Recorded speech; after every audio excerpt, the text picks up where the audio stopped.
Welcome to Not Milk Never Milk. Subscribe if you're lactose intolerant. You begin by confirming the balance is powered, warmed up, and leveled. This reduces drift. Place a clean, dry weigh boat on the pan and press tare so the display reads 0, 0, 0, 0. Once done, make sure your sample is ready and free of visible contaminants. Transfer tools like spatulas should be clean and dry.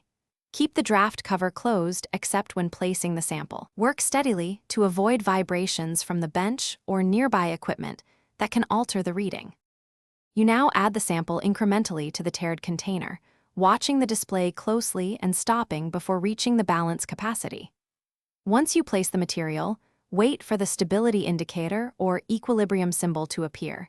This ensures the displayed mass is accurate.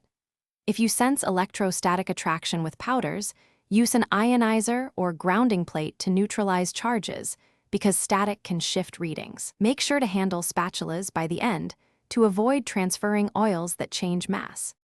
You finish by recording the final mass value along with the stability indicator and unit displayed. This documents measurement quality. Remove the sample using clean tools, close the draft cover, and gently clean the pan and surrounding area to prevent contamination for the next user. If readings were unstable or drifted, run a quick calibration check and verify the level bubble. Also inspect for drafts and static. As a troubleshooting tip, recalibrate and relevel before repeating the measurement if values remain erratic.